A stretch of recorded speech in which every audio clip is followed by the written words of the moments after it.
Hai dia yang gepegah le abang rezekinya butoi. Gepegah le abang rezekinya butoi. Yang gepegah video adalah hanya masalah budak. Ini yang kali kapegah masalah budak, kapegah masalah hidung mancung. Hai dia hai. Urang inangnya hanayum ba urang agam. Benang katupu hai dia hai. Urang inangnya yang muyum tat ba urang agam. Urang inang yang pertama akhlak ji. Yang kedua cara pendidikan ji. Menya urang inang lagi kah? Menya urang inang lagi kah? Menya di Medan mesti per 20 ribu gayum inang lagi kah? Ya, menya long. Menya menurut long inang lagi kah ya? Enggak 20 ribu gayum. Urang inang hanayum ba urang agam hai di hai. Cuma urang inang yang muyum tat bang urang agam ji secara akhlak ji, secara pendidikan ji, secara pakaian ji.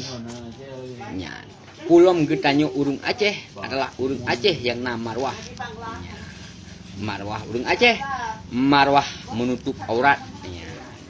Lagi contoh ji pulam di Acehnya adalah dong syariat Islam. Jadi menyedikalan digop ikalan di bangsa lain, uman lagian laga inang Aceh nyamban.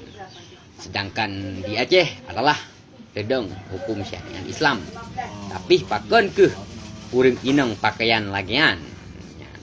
Pejit urang inang hanayum ba urang agam hai. Ya, urang inang hanayum ba urang agam.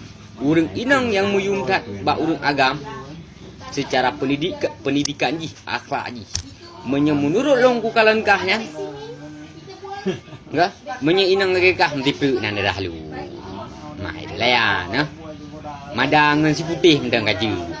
Miku kalan wajah kah lah. Mada si putih mendang. Bahkan pu yang kepegah li pangrezekinya butoi. Bejit cok manfaat bagi roh. Kakalan lagi urung-urung lain berpakaian yang sopan. Dengan lom titik pegah apa yang sopan. Tapi hikahnya kaperet marwah urang agam. Urang inang hanayum ba urang agam. Urang inang yang muyum tat ba urang agam adalah secara pendidikan. Menyo urang inang lagi kah 20 ribu. Pumerek ple. Jepang na. Enggak, Korea na. Cina na. Kadudum yumi 60 ribu guys. Pumedein perlen na. Pegah adik hai. Pejit tibit itu jaga-jaga. Adik.